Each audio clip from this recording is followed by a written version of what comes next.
with the Hizmet movement are really inspired.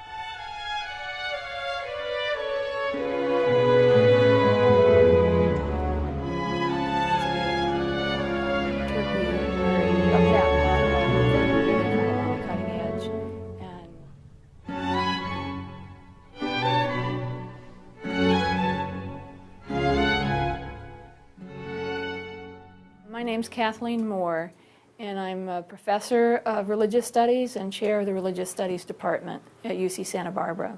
The Hizmet movement is something that I've gotten to know over the past several years by taking trips to Turkey and by going to the Anatolian Festival, by visiting many of the schools and the hospitals and the dialogue centers.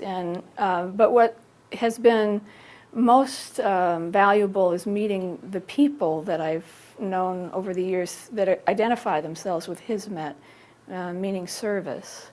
And so they've really demonstrated in this encounter the values that are the core of Hizmet.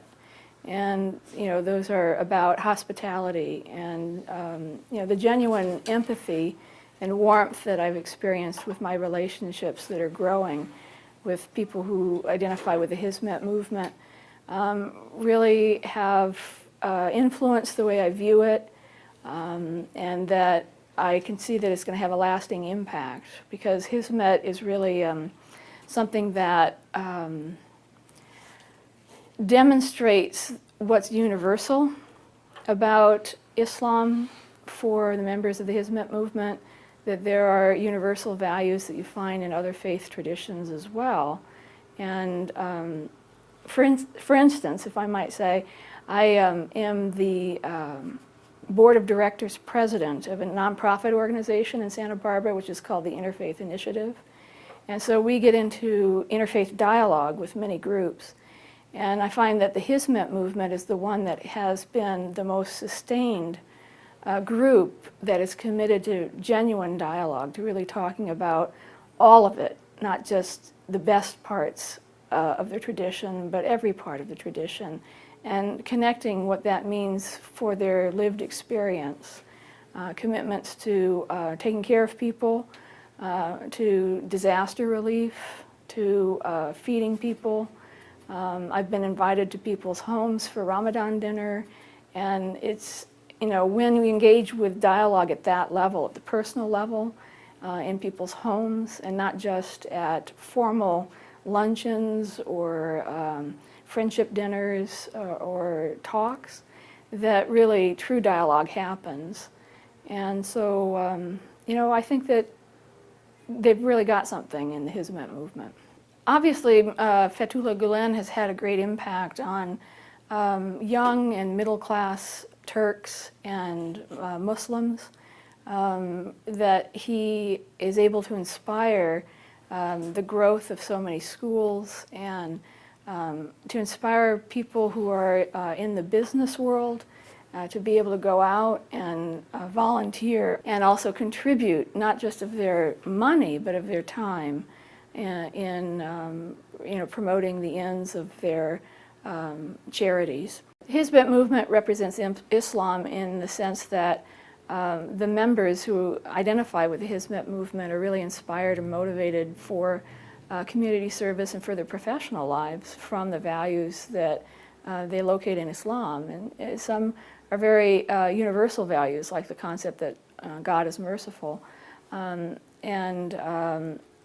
So they represent Islam in the sense that these kinds of things that are not specific only to Islam, but that they have in common with other faiths, are very important. And that becomes a basis for the dialogue. And in the interfaith movement, there's a man named Christer Stendal, who was a Lutheran bishop, who was located in Stockholm for many years. But at the end of his life, he came to the United States and taught at Brandeis University. And he established 3 rules of interfaith understanding, which I think are very important. And the third rule is one that's called pious envy. And his point was to say, you may see something in another person's faith that you really like, but you're not allowed to appropriate that and make it your own. You know, you need to respect boundaries. And in other words, if you see something in another faith tradition that you like, you can admire it, but don't try to adopt it and claim it as your own. And that is really, I think, the basis for a lot of mutual respect between religious traditions. And what I really like about the Hizmet movement is that I see that demonstrated in their approach, is that there is a recognition, you know, of the universal things that we all have in common, but then there are certain things that are specific to Islam that when I go on the trips, you know, to Turkey, for example, I see and admire, but I've learned how to live with the ambiguity, you know, the desire to want to have that for myself, but not to pursue that, you know, to respect that it has its place and its time, you know, for a reason. And for an example of that is to go to Turkey, like to go to Konya, which is a really beautiful city, you know, with the Seljuk Empire and the history there, and to go to Rumi's tomb and watch as worshippers go through Rumi's tomb and the great devotion that they show and the whirling dervishes and so forth. That is specifically, you know, a manifestation of Islam, and it's something I admire and I'm drawn to. But and I know that there are other pilgrimages around the world where, you know, the same kind of devotion or similar devotion is demonstrated.